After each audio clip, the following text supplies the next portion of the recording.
오늘 우리에게 주시는 말씀은 로마서 8장 18절에서 25절입니다.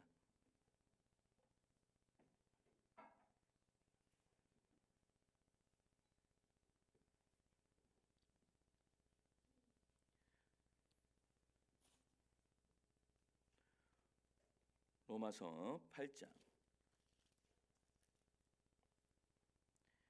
18절에서 25절 말씀까지 제가 한 절 읽고 성도님들 한 절 읽고 교독하여 읽도록 하겠습니다. 제가 먼저 읽습니다. 생각하건대 현재의 고난은 장차 우리에게 나타날 영광과 비교할 수 없도다. 피조물이 고대하는 바는 하나님의 아들들이 나타나는 것이니 피조물이 허무한데 굴복하는 것은 자기 뜻이 아니요 오직 굴복하게 하신 이로 말미암음이라. 그 바라는 것은 피조물도 썩어짐의 종노릇한 데서 해방되어 하나님의 자녀들의 영광의 자유에 이르는 것이니라. 피조물이 다 이제까지 함께 탄식하며 함께 고통을 겪고 있는 것을 우리가 아느니라. 그뿐 아니라 또한 우리 곧 성령의 처음 익은 열매를 받은 우리까지도 속으로 탄식하여 양자될 것 곧 우리 몸의 속량을 기다리느니라. 우리가 소망으로 구원을 얻었음에 보이는 소망이 소망이 아니니 보는 것은 누가 바라리요. 만일 우리가 보지 못하는 것을 바라면 참음으로 기다릴지니라. 아멘. 할렐루야. 아멘. 예수님 사랑부만 아멘 하시겠습니다. 아멘. 우리 옆에 계신 분 앞뒤로 인사하실까요? 보고 싶었습니다. 이렇게 인사하시겠습니다. 보고 싶었습니다. 어느 날 여러분 한 아이가 친구와 대화를 나누는데 이렇게 이야기하는 거예요. 친구가 막 자랑을 합니다. 우리 아빠는 경산시장을 알아라고 이야기합니다. 경산의 시장을 안다라고 그렇게 이야기하는 거예요. 그랬더니 그 말을 들은 친구가 뭐라고 이야기하는가 하면 우리 아빠는 하나님을 잘 아셔 이렇게 이야기하는 거예요. 근데 그 이야기를 그 아버지가 듣고 있었어요. 그래서 그 아버지가 그 이야기를 듣고요 서재로 들어가서 한참을 울었다라는 그런 이야기가 있습니다.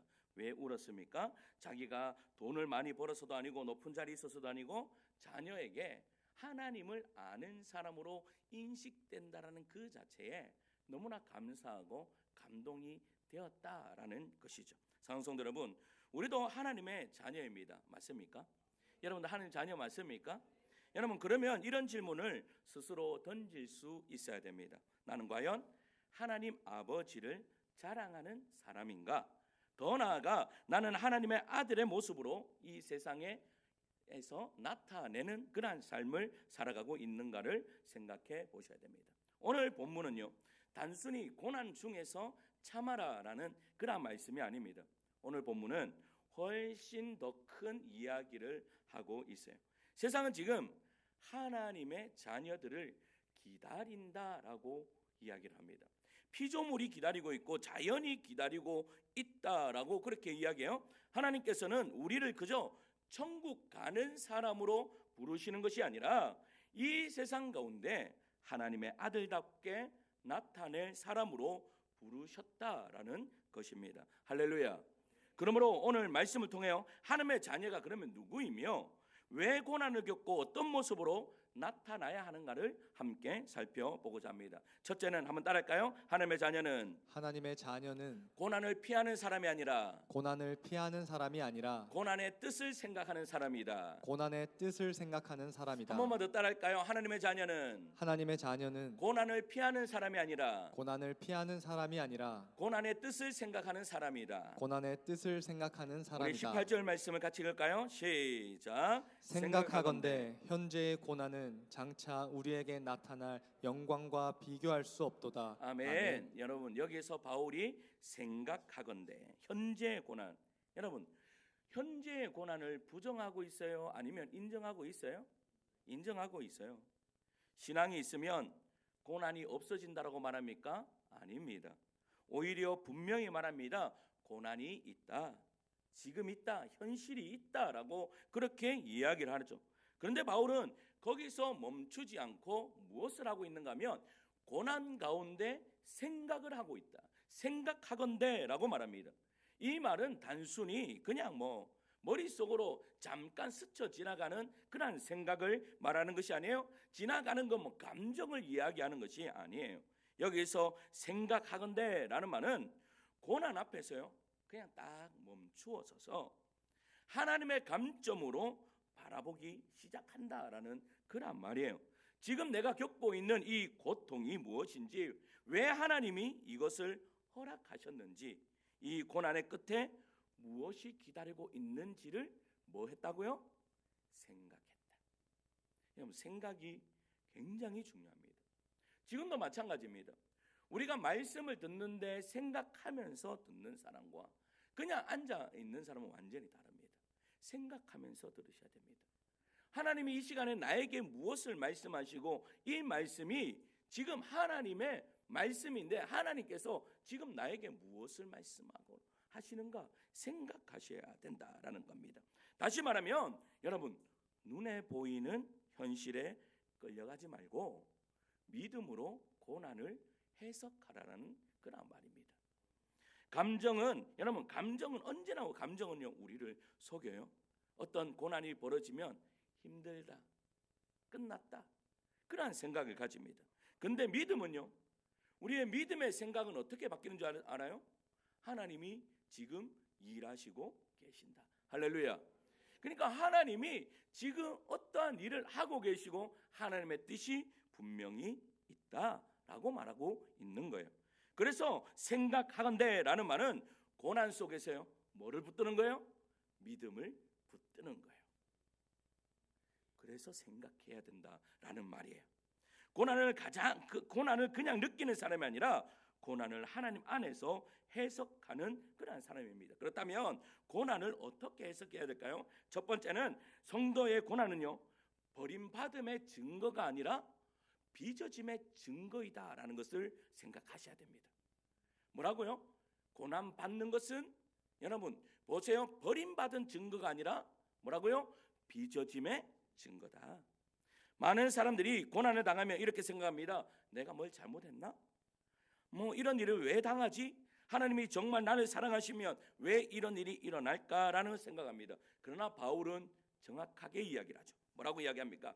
현재의 고난은 장차 나타날 영광과 비교할 수 없도다. 아멘. 여러분, 즉 고난은 끝이 아니라 뭐라고요? 과정입니다. 결론이 아니라 통로입니다. 제가 금요일날도 말씀드렸지만 우리 하나님은 여러분 고난과 평안을, 축복을 하나로 뭉쳐서 보시는 분입니다. 우리는 따로 보기 때문에 고난 가운데 죽을 것 같지만 하나님은 고난과 축복을 하나로 엮으셔서 그것을 통해서 무엇을 이루기를 원하시는 거예요? 하나님의 자녀에게 최고의 삶을 허락하시는 거예요. 할렐루야. 그래서요 고난 가운데 기뻐할 수 있는 이유가 뭐예요? 그것을 통하여서 하나님은 크신 일을 이루고 계신다라는 겁니다. 갓난아이가 있어요. 우리 서아가 태어났는데 서아를 이렇게 씻기려고 한 번도 저는 씻기보지는 않았지만 엄마가요 갓난아이를 씻기려고 딱 하면 아이가 웁니까 웃습니까? 대부분 아이들이 다 웁니다. 왜 울어요? 아이는 생각할 겁니다. 엄마가 지금 나를 괴롭히고 있구나. 그래서 웁니다. 그러다가 안에 들어가서요 머리가 시원해지고 몸이 시원해지고 하면 방긋 웃습니다. 왜 웃습니까? 고통이 뭐가 됐어요? 지금 기쁨으로 바뀌어지는 은혜의 역사가 이루어졌다라는 거예요. 그러니까 여러분 우리의 눈에는 고난이 아픔으로 느껴지지만 보이지만 하나님의 손에서는 그것이 정결케 하심이고 훈련하심이고 새롭게 하심이다. 할렐루야. 믿습니까? 둘째는요 성도의 고난에는 하나님의 목적이 있다라는 겁니다. 하나님께서 허락하시는 고난은 다 똑같은 고난이 아닙니다. 어떤 고난은요 믿지 않는 자를 살리기 위한 고난을 받을 때가 있어요. 바울이요 이제 로마로 압송되면서 배를 타고 갑니다. 배를 타고 갈 때 유라굴로라는 광풍 속에서요 모든 사람들이 다 죽을 위해 있었어요. 그런데 그때 바울이 어떻게 해요? 하나님께 응답을 받습니다. 한 사람도 죽지 않을 것이다. 여러분 우리는 그것을 볼 수 있어야 돼요. 다른 사람들은 다 죽을 것 같은 고난을 받는데도 바울도 여러분 고난 가운데 있어요? 아니면 평안한 가운데 있어요? 고난 가운데 있습니다. 그런데 그 배에 타고 있는 사람들도 고난 가운데 있습니다. 근데 바울이 뭐라고 이야기해요? 걱정하지 마라. 우리는 단 한 사람도 죽지 않는다 라고 이야기를 해요. 여러분, 이게 무슨 말입니까? 한 사람의 고난, 우리 모든 사람들의 고난을요, 한 사람은, 믿음 있는 한 사람은 고난으로 보지 않고 구원으로 바라보는 은혜의 역사. 그래서 그 한 사람 때문에, 그 한 사람의 고난 때문에 다른 사람이 구원받는 은혜의 역사가 이루어진다라는 사실입니다. 마찬가지입니다. 우리가 고난받는 그것으로 통해서 또 다른 사람은 하나님께로 나오는 은혜의 역사가 이루어질 수 있다 없다? 있다라는 것을 인정하셔야 됩니다. 그리고 또 어떤 고난은요, 하나님의 사람을 세우는 훈련의 고난이 있습니다. 뭡니까? 요셉이 보디발을 팔려갑니다. 팔려가서 어떻게 됩니까? 여러분, 그곳에서 노예 생활, 누명, 감옥을 지나서 결국은 뭐가 됩니까? 총리가 됩니다. 여러분, 그러니까 나를 훈련시키는 고난이 있다라는 것입니다. 우리 제자 훈련하다 보면요, 뭐 사역 훈련하다 보면 시작할 때가 가장 힘듭니다. 왜? 내가 하나님 앞에 바로 딱 설 보려고 하니까 이 마귀 사단들이 가만히 안 두거든. 어떻게 해요? 자꾸 어떻게 해요? 환경을 따르게 만듭니다. 여러분, 그래서 그 시기만 넘기면 됩니다. 그 시기만. 우리들도 마찬가지입니다. 여러분들이 신앙생활을 잘 하려고 할 때 시험이 오지, 여러분 편안하게 신앙생활 하는데도 편안하게 하고 있으면 시험이 올까요, 안 올까요? 오지 않습니다. 사단은 생각합니다. 그래, 그렇게만 신앙생활 해래, 그렇게만 하면 문제없어. 너는 문제없이 나는 너를 마지막 때에 딱 데려갈 수 있어. 그렇게만 가만히 있어라 라고 이야기하죠. 그런데 그렇게 가만히 있어야 되는 나를 사단이 어떻게 해요? 내가 교회를 나가서 갑자기 목사의 말씀을 듣고 또 성경 말씀 읽으면서 은혜를 받아가 갑자기 한 단계 딱 올라가는 거야. 그러면 어떻게 돼요? 사단이 빨간불이 팍 들어오는 거예요. 그래서 어떻게 해요? 나에게 넘어지기 쉽게 하는 그것으로 통해서 나를 딱 넘어뜨린다라는 거예요. 그렇게 넘어뜨릴 때 여러분 이길 수 있는 여러분들 되시기를 축원합니다. 그리고 더 깊은 고난이 있습니다. 어떠한 고난인가 하면 그것은 자율적인 고난입니다.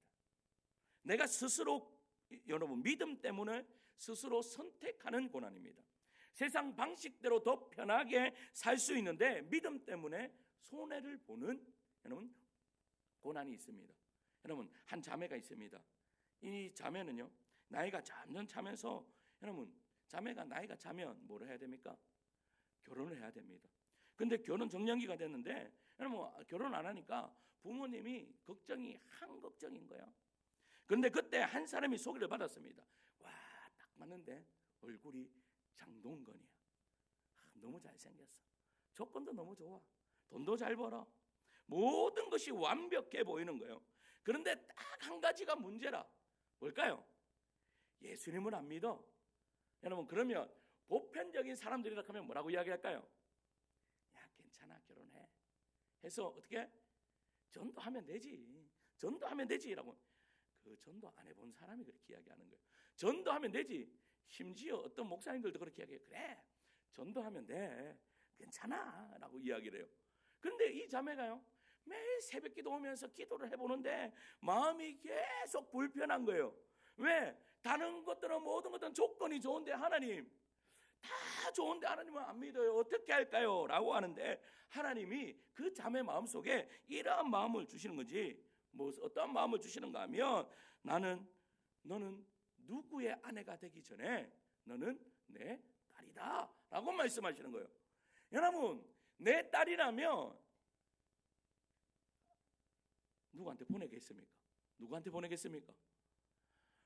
내 딸이라면 여러분 가장 좋은 데 보내기를 원하시는 분이 아버지예요. 여러분, 아버지 중에 자기 딸을요 그냥 그래 뭐 대충 결혼해라, 안 믿어도 되고 대충 해라 이렇게 하는 아버지는 아무리 생각해도 그 사람은 아버지가 아니라 계부예요. 가짜란 말이라. 아버지는요 뭐요? 최고의 신랑감을 잡기를 원하는 거지. 우리 하나님이 그러셨어요. 너는 내 딸이다. 나는 너를 최고의 신랑감을 너에게 주리라. 어떻게 했을까요? 그 장동건 앞에서 난 당신이 싫습니다. 여러분 하실 수 있겠습니까? 여러분들이 가장 좋아하는 그 얼굴이요 정말 조각상처럼 생긴 우리 지유영 전사님처럼 이런 사람 앞에 딱 있는데 안 되겠습니다. 쉽습니까? 어렵습니까? 어렵습니다. 어려워요. 제 앞에서는 그냥 안 하겠습니다 할 수 있는데 얼굴이 잘생기면 뭐 도저히 안 됩니다. 그런 마음이 들어요, 안 들어요? 들지만 이 자매가 안 하겠습니다 하고 오니까요, 집에 오니까 여러분 그렇게 해서 여러분 하나님의 믿음의 선택을 했어요. 그러면 하나님께서 하나님 믿는 사람, 더 멋진 사람 딱 옆에 놔두시면 여러분 할렐루야 하면 얼마나 좋겠습니까? 시간이 가는데도요 사람이 없어요. 그러면요 어떻게 해요? 집에 들어가서 하나님 앞에, 하나님 내가 도대체 하나님을 잘못 만난 것 같습니다. 내가 괜히 새벽기도 가가지고 그 하나님이 내 딸이라 한 거 괜히 들었는 것 같습니다. 이런 마음이 들까요, 안 들까요? 들죠. 들지만 그러나 이 딸이 선포하는 거예요. 하나님, 그러나 저는 하나님의 그 말씀을 믿습니다. 할렐루야. 그랬더니 하나님께서 어떻게 하세요? 걱정하지 마세요. 이렇게 하나님 때문에 여러분 스스로의 고난을 포기한 사람 하나님 그냥 두시겠습니까? 가장 좋은 곳으로 하나님께서 인도해 줄 줄 믿습니다. 여러분, 사랑하는 성도 여러분, 이것이 자율적인 고난이에요. 누가 막아서가 아닙니다. 환경이 안 돼서가 아니에요. 내가 하나님을 더 사랑하기 때문에 여러분 스스로 그 길을 가려고 하는 거예요. 세상은 말합니다. 조금만 타협해도 된다. 하지만 믿음은 말합니다. 너는 하나님의 자녀다.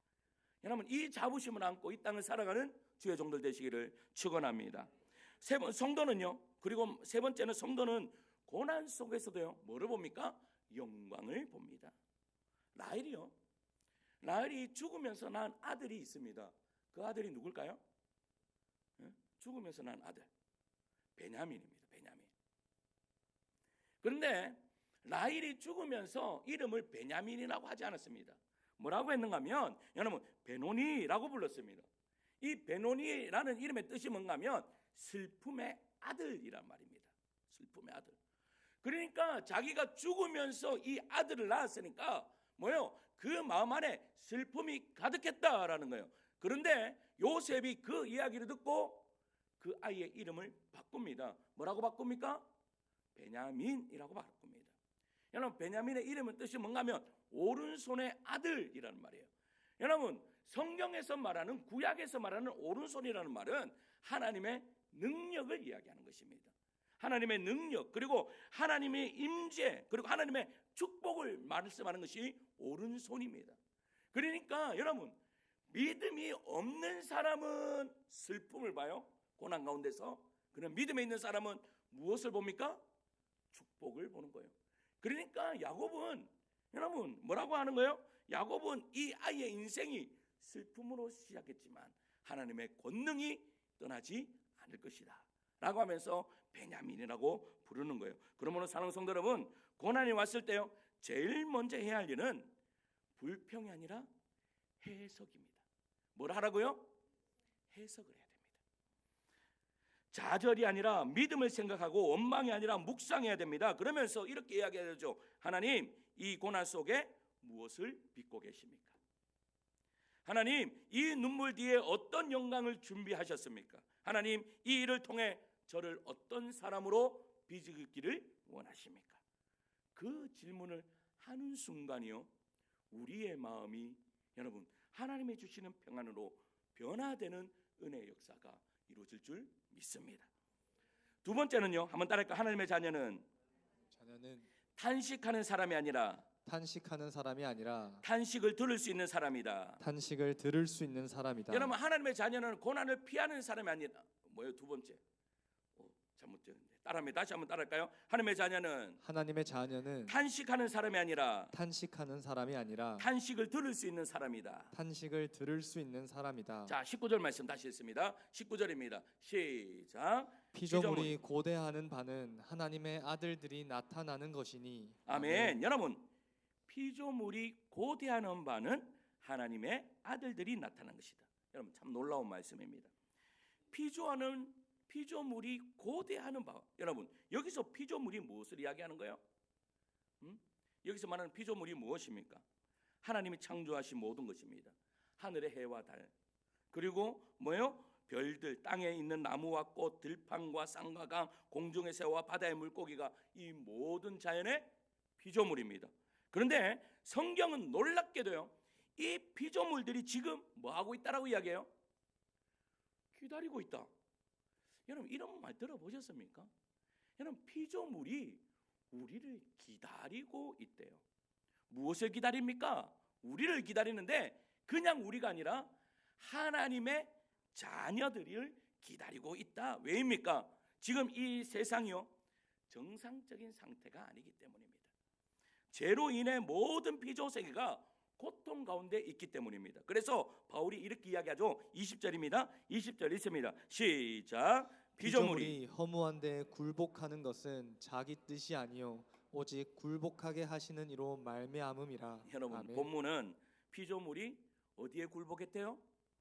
허무한데 굴복하고 있고, 21절에 보면 뭐라고 이야기한가 하면 썩어짐의 종로를 하고 있다. 뭐가요? 피조물이. 그리고 더 나아가 22절에 이렇게 이야기합니다. 22절을 읽을까요? 시작. 피조물이 다 이제까지 함께 탄식하며 함께 고통을 겪고 있는 것을 우리가 아느니라. 피조물이 아멘. 뭐 한대요? 함께 뭐 한대요? 탄식한대요. 여러분, 탄식의 소리가 들립니까? 여러분, 이것은 그냥 단지 시적인 표현이 아닙니다. 제가 인간에게만 상처를 낸 것이 아니에요. 온 피조물에게 상처를 냈다라는 겁니다. 인간의 탐욕이 땅을 병들게 합니다. 여러분, 인간의 욕심이 공기를 더럽게 하고 인간의 이기심이 강을 썩게 만듭니다. 인간의 폭력은 창조 세계를 무너뜨립니다. 그래서 피조 세계가, 피조물이 뭐 한다고요? 단식하고 있다라고 이야기하는 거예요. 우리는 흔히 신앙을 너무 좁게만 봅니다. 예수 믿고 내 영혼이 천국 가면 되지 라고만 생각합니다. 그러나 거기서 끝나는 것이 아닙니다. 우리 흔히, 여러분, 하나님은요 인간만 구원하시는 분이 아닙니다. 하나님은 만물을 회복시키기를 원하시는 거예요.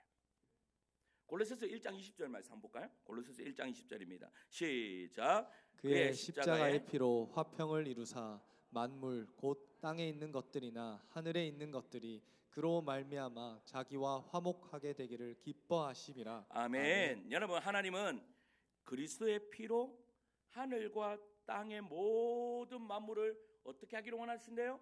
화목하게 하시기를 원하십니다. 그러므로 참된 구원은요, 어떻게 보면 예배당 안에 있는 것이 아니에요. 우리는 예배당 안에서 하나님을 믿는 그러한 존재들이 아닙니다. 내 삶이 닿는 자리마다 생명을 살리는 그러한 하나님의 아들들임을 여러분 믿으시기를 축원합니다. 그런데 그 탄식과 고통을 겪고 있는 것을 누가 안다라고 이야기합니까? 22절 하반절에 보면 우리가 아느니라 라고 말해요. 믿는 우리는 피조물의 탄식을 알아야 된다라는 말이죠. 이 말이 무슨 뜻입니까? 여러분, 하나님의 자녀들은 남들이 못 듣는 소리를 들어야 됩니다. 남들이 못 듣는 소리를. 하나님의 자녀는요, 여러분, 세상 사람들은 냄새를 맡아도 하나님의 자녀들은 그 냄새 뒤에 있는 탄식의 소리를 들을 수 있어야 됩니다. 세상 사람들은 강이 더러워졌다고 말합니다. 그러나 우리 하나님의 자녀들은요, 강이 탄식하는 소리를 들어야 됩니다. 세상 사람들은 들판을 개발하는 대상으로 봅니다. 그러나 하나님의 자녀는 하나님의 손길이 머문 자리로 볼 수 있어야 됩니다.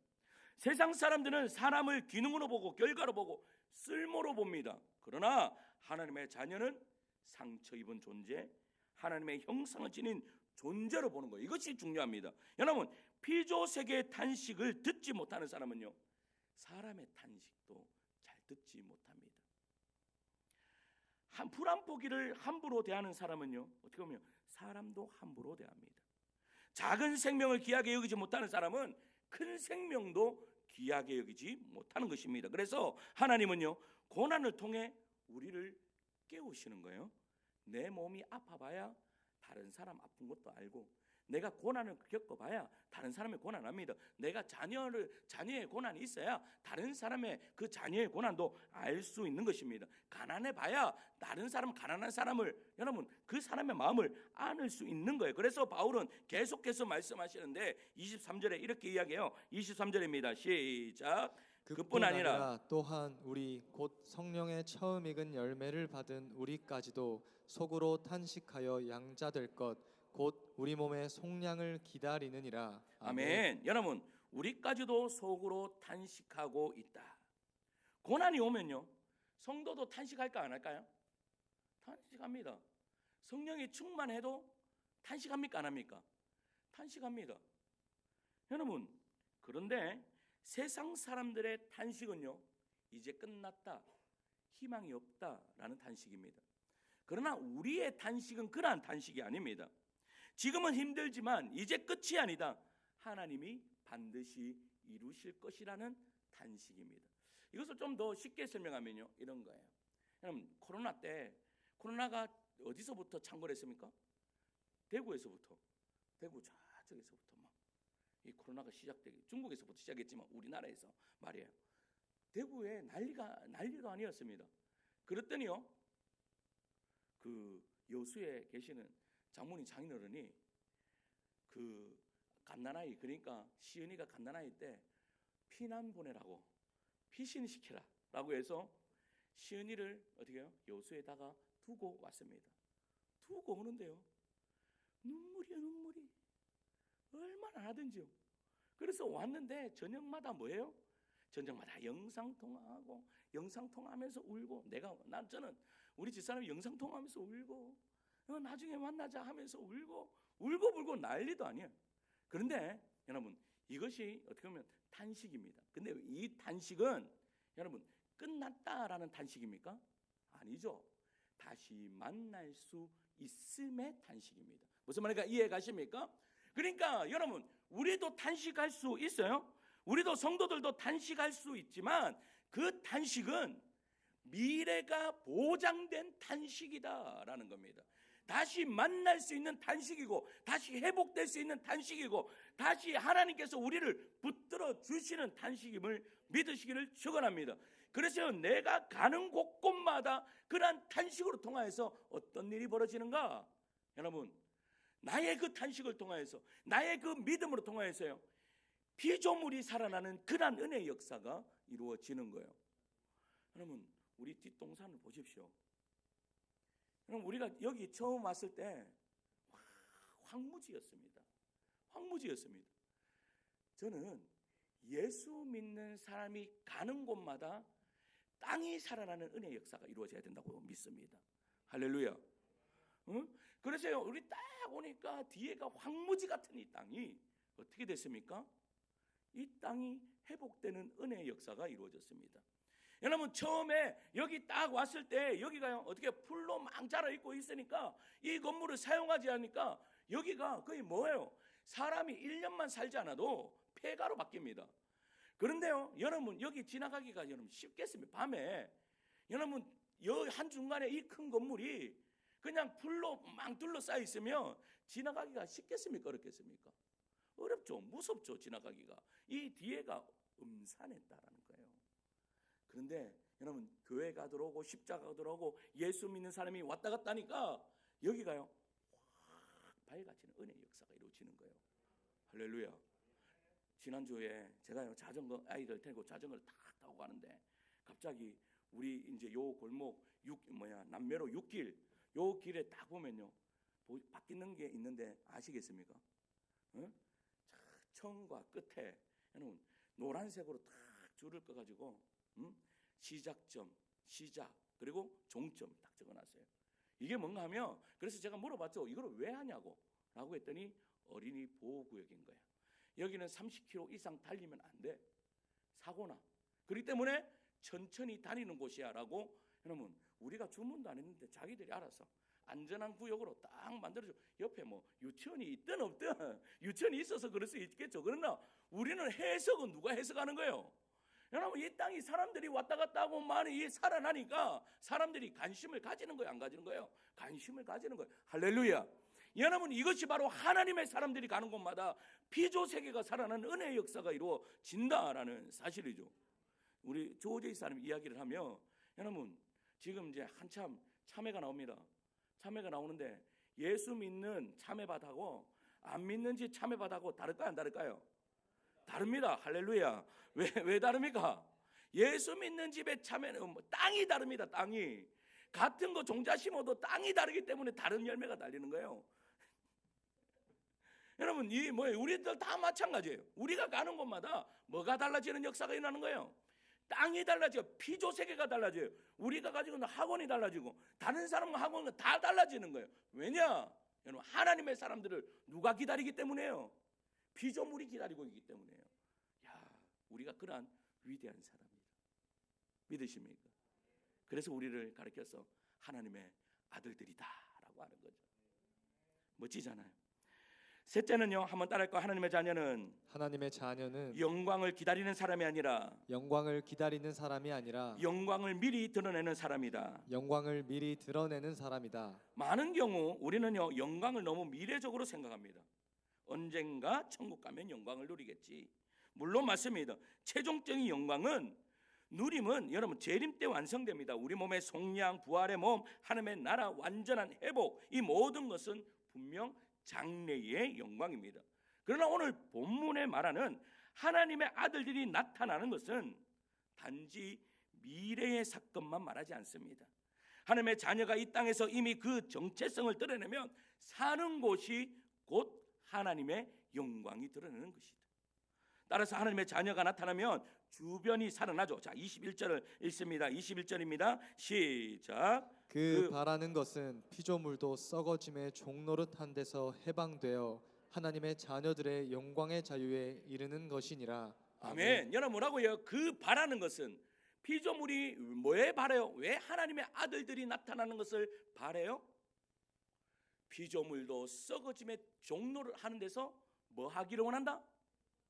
해방되기를. 누구 때문에 해방되는 거예요?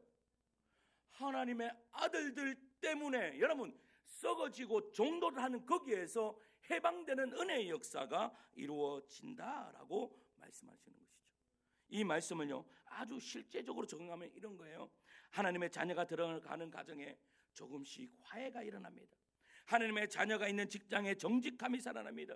하나님의 자녀가 머무는 공동체는 생명이 숨으십니다. 하나님의 자녀가 돌보는 작은 생명에도 사랑이 흘러가야 합니다. 상한 사람, 실패한 사람, 약한 사람을 만날 때 정죄가 아니라 위로가 흘러가야 됩니다. 우리는 우리에게 질문해야 됩니다. 나는 정말 하나님의 자녀로 나타내고 있는가? 하나님의 자녀가 나타나는 곳에는요 사람도 살아나고 관계도 살아나고 공동체도 살아납니다. 우리가 있는 곳에 생명이 살아난다면 그것은 우리 안에 무엇이 있기 때문이다? 여러분 보세요. 21절에 보면 하나님의 자녀들의 영광이 있기 때문이다. 그 영광이 뭐예요? 여러분 영광이 뭐예요? 세상을 품는 우리의 작은 섬김이 바로 하나님의 영광이다라고 이야기합니다. 무슨 말인지 이해 가세요? 내가요 여러분 받아줄 수 없는 저 사람을 받아주는 것, 여러분 그로 통하여서 하나님의 영광이 드러나는 거예요. 어제 제자 훈련하는데 제가요 이런 질문했습니다. 어떠한 질문했는가 하면 여러분 그 어떠한 목자상을 가지고 계시냐고 라고 했더니 우리 집사님들이 무엇을 이야기하는가 하면 이렇게 찔러도 여러분 그냥 이 사람 아픈 거 아는데도 푹 찔러도 그래 괜찮아. 여러분 나한테는 분명히 상처죠. 찔러요. 찌르는데도 괜찮아. 그래 내가 너를 사랑한다. 여러분 이런 사람이 원하는 거예요. 근데 중요한 것은 하나님의 자녀들의 영광이 뭔지 아세요? 찌르는데 축복이 나가는 것입니다. 그러면 사람들이 뭐라고 생각해요? 와, 저 사람 참 멋진 사람이다. 저 사람 닮고 싶다. 와, 근데 여러분, 우리 교회는 참 멋진 교회입니다. 근데 제자 훈련생이 이렇게 이야기해요. 그런 사람이 우리 교회에 있으시다고. 깜짝 놀라요. 그래서 나는 속으로 생각했죠. 나구나. 따라합니다. 여러분 모두 따라합니다. 나구나. 그 해석은 누구 마음이에요? 내 마음이지. 해석은 내 마음이죠. 그러니까 그런 사람이 따라합니다. 그런 사람이 나구나. 되면 되는 거야. 그런 사람이. 여러분 내가 아닐지라도 내가 되면 되잖아. 그러면 나잖아. 맞잖아요. 그러니까 하나님이 지금 원하시는 것이 바로 그 영광이 나타나야 되는데, 그 영광이 어떻게 해서 나타나냐? 너의 삶으로 통해서 그 영광이 나타나면 주변이 어떻게 된다? 살아나는 은혜의 역사가 이루어진다라고 이야기하고 있는 거예요. 할렐루야.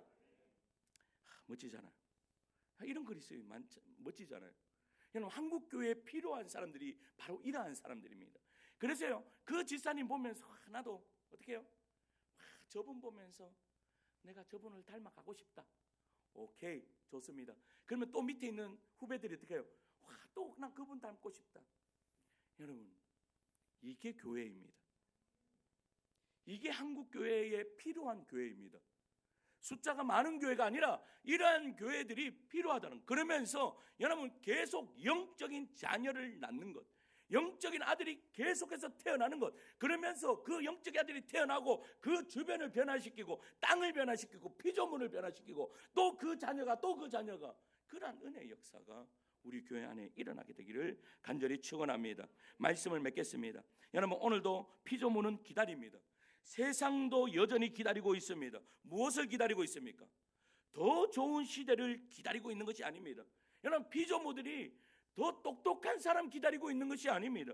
여러분, 돈 많은 사람 기다리고 있는 것이 아니에요. 힘 있는 사람 기다리고 있는 것도 아니고 말 잘하는 사람 기다리고 있는 것도 아니에요. 피조물이 누구를 기다리고 있습니까? 하나님의 아들들을, 자녀들을 기다리고 있다. 할렐루야. 사랑하는 성도 여러분, 그 사람이 바로 여러분 되기를 간절히 축원합니다. 그 사람이 우리 되기를 소망합니다. 고난 속에서도, 탄식 속에서도, 삶의 자리 속에서도 하나님의 자녀로 나타내는 사람, 그 사람이 되어야 합니다. 왜냐하면 우리가 나타낼 때에 세상이 살아납니다. 우리는 세상이, 여러분, 너무나 재앙이 간영하다라고 이야기를 하지만 하나님의 자녀가 나타나면 세상은 다시 회복되고 살아나는 은혜의 역사가 이루어질 줄 믿습니다. 오늘도 세상은요 묻고 있습니다. 하나님의 자녀는 어디에 있는가?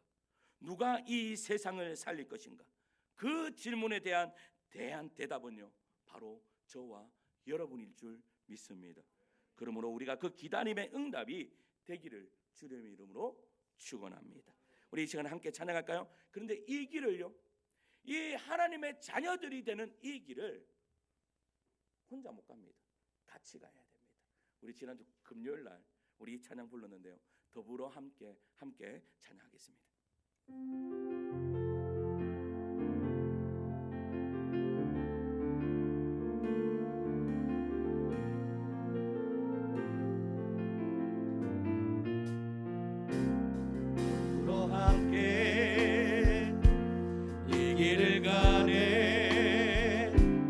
혼자라면 외롭고 힘들었을 일, 더불어 함께 이 길을 가네.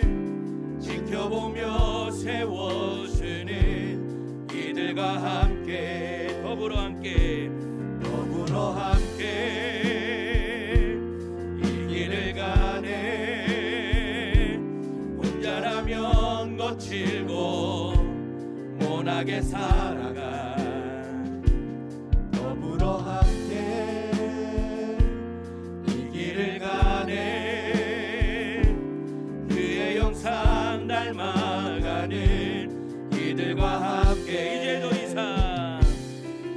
이제 더 이상 나만의 세계 구하지 않으리. 더불어 함께 살며 그분의 나라 나타내리. 이제 더 이상 나만의 세계 구하지 않으리.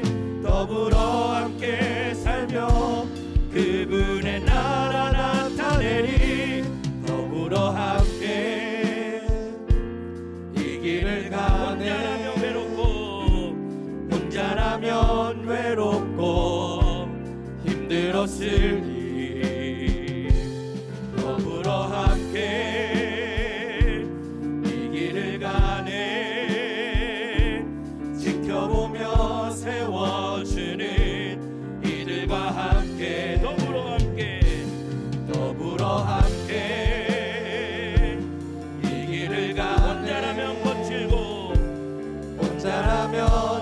거칠고 모나게 살아가 더불어 함께 이 길을 가네 그의 영상 닮아가는 이들과 함께 이제 더 이상 나만의 세계 구하지 않으리 더불어 함께 살며 그분의 나라 나타내리 이제 더 이상 나만의 세계 구하지 않으리 더불어 함께 살며 그분의 나라 나타내리 더불어 함께 이 길을